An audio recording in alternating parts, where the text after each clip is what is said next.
Olá, eu sou Albert Friesen. Eu gostaria de apresentar para você alguns pensamentos básicos que eu escrevi junto com a minha esposa Bartira Santos Trancoso num livro que chamamos de Casamento de Danças e Lamentos. Muitas vezes as pessoas nos perguntam, quando atendemos em consultório, se o casamento é uma instituição de mel ou é uma instituição falida de fel. Quero pensar um pouquinho sobre isto. Casar é desencadear crises. Não casar também pode desencadear crises. Enfim, a diferença depende das escolhas que fazemos e das decisões que nós tomamos. Por que isto é assim? Ora, a vida é movida por expectativas. Precisamos coisas, queremos alcançar coisas. Assim, o casamento é uma instituição que na mente juvenil promete a felicidade. Mesmo em pessoas mais adultas, amadurecidas, o casamento promete felicidade.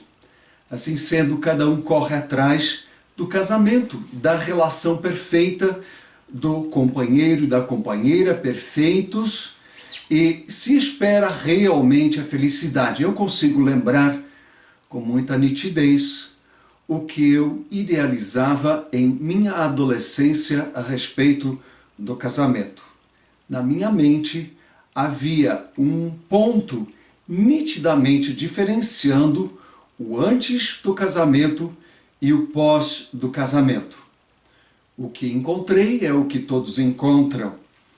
Muitas coisas precisam ser decididas, mesmo depois de casar. O tempo, assim, se transforma num excelente professor. E quem entender que no tempo poderá transformar, crescer a vida e o relacionamento, encontrará o caminho para fazer do casamento algo que beira ao doce do mel. Quem não descobrir, provavelmente degustará alguma coisa a respeito do fel. Ora, por que não seria mais fácil? Pensemos um pouco. Imaginemos uma mulher que casou e ela é de uma família em que ela precisa guardar todas as roupas usadas no cesto de roupas sujas. De lá, ela participa de todo o processo de limpeza desta roupa até ser guardada de novo. Se ela casar com um homem cuja mãe foi similar a uma formiga saúva, que levanta todas as coisas, corre atrás dos seus filhos para limpar as coisas, levar a roupa ao cesto, à máquina, que enfim passa a roupa, guarda tudo de novo, e este marido entende, sente, compreende que a roupa está no armário como que por mágica. Esta nova esposa vivenciará tempos de muitas frustrações. Para ela, parece impossível, parece deplorável ter que correr atrás das roupas desde a porta de entrada da casa até o banheiro. E as primeiras crises vão se manifestar em torno de diferenças como estas. Há muitos casais que decidem resolver isto de uma forma peculiar, simplesmente morando ou em quartos diferentes ou até em apartamentos diferentes. Assim, evitam as tensões e se encontram apenas para aquilo que parece agradável na relação. Vida, no entanto, é decisão para crescimento, é escolher entre várias opções e optar pelo crescimento. Assim, quando uma pessoa descobre que casamento depende de escolhas diárias, escolhas a favor do outro, escolha a favor de um pensamento comum a favor de uma convivência com dificuldades e também com as coisas boas, então o casamento pode se tornar possível. Enfim, se é de mel ou de fel, não depende das abelhas, depende das escolhas que cada um faz. É disto que trata o livro Casamento, de Danças e Lamentos. Leia. Há um segredo milenar que nos é apresentado na Bíblia Sagrada. Em Gênesis 2:24, nós lemos: por essa razão, o homem deixará seu pai e a sua mãe, se unirá à sua mulher, e serão os dois uma só carne. O homem e a sua mulher viviam nus e não sentiam vergonha, diz o texto. Este texto básico, ele é constituído de alguns verbos principais: deixar, unir e ser ou se tornar. Para que alguém chegue à maturidade, ao equilíbrio da vida, é preciso deixar para trás uma série de coisas, experimentar a união a uma série de novas coisas, e nesta vivência de deixar, de unir-se e novamente deixar, passando de crise em crise, a pessoa se transforma e ela se torna um ser. Assim, diz o texto, o casamento também transforma os dois em um só. Vejamos bem, na vida isto é muito similar. Se eu quiser viver, preciso deixar o interior da minha mãe, senão morre ela e morro eu. O parto para a mãe é uma crise, é uma dificuldade. Para a nova criança também é uma dificuldade. No entanto, é preciso passar por esta crise. Igualmente, para que eu possa me socializar, eu preciso ir em nossa sociedade para a escola. Deixar a casa é deixar a proteção dos pais, a segurança e o amor, o afeto dos pais. Mas eu não me socializarei se eu não sair de casa e for para a escola. Algo similar acontece quando eu saio da infância e vou para a adolescência. Na adolescência, eu percebo que meus pais não são tudo aquilo que eu sempre imaginei que eles fossem, e preciso abandonar as minhas idealizações paternas para identificar-me com os meus colegas, para descobrir quem eu sou pessoalmente. Afinal, assim sendo, me aproximo dos meus colegas, dos meus amigos, formo bandos e nos tornamos similares uns aos outros para que, por fim, possamos definir quem somos nós mesmos. Quando finalmente adultecemos, nós deixamos a nossa casa.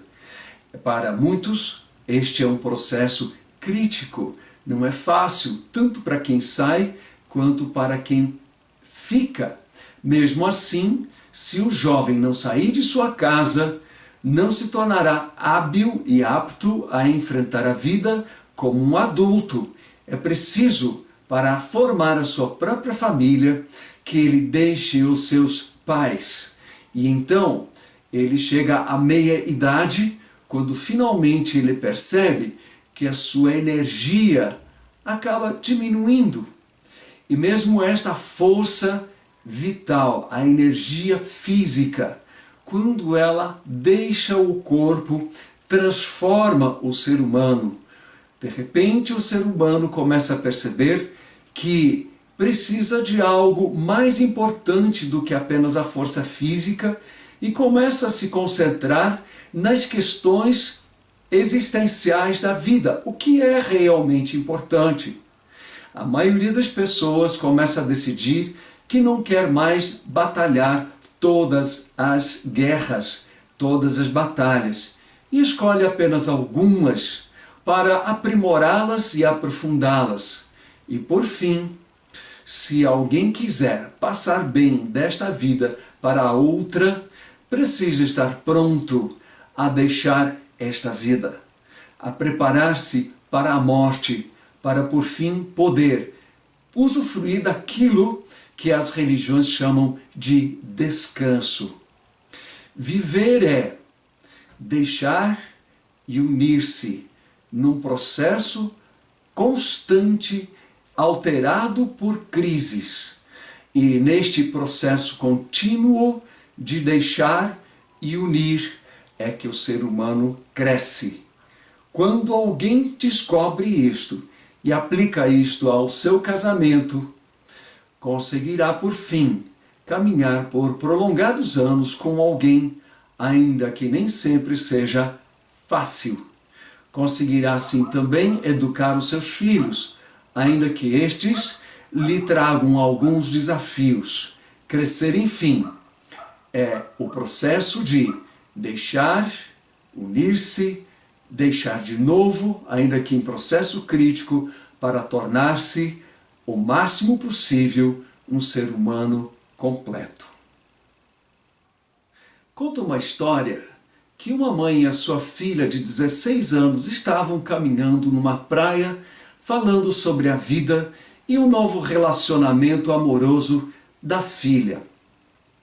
Em certa altura, a filha, preocupada se o seu relacionamento daria certo, ela pergunta à sua mãe: "Mãe, o que devo fazer para manter um amor?"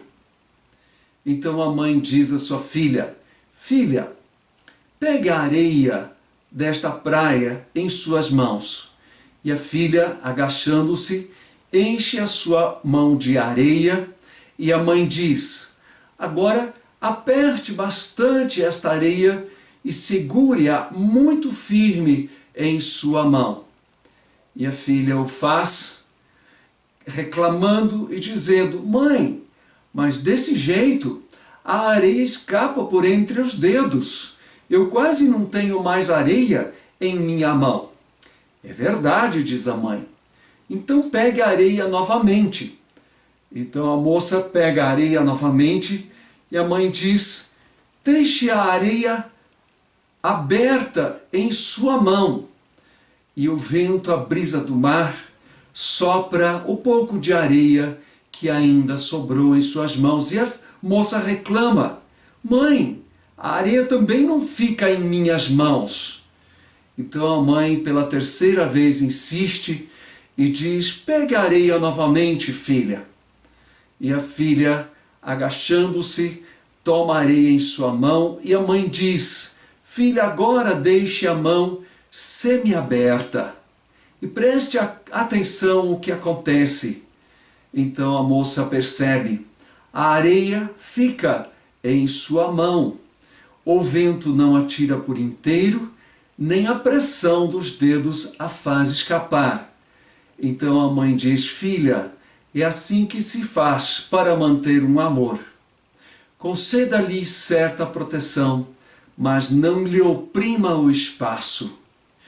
Ao mesmo tempo, não abra demais para que os ventos da vida não o tirem das suas mãos."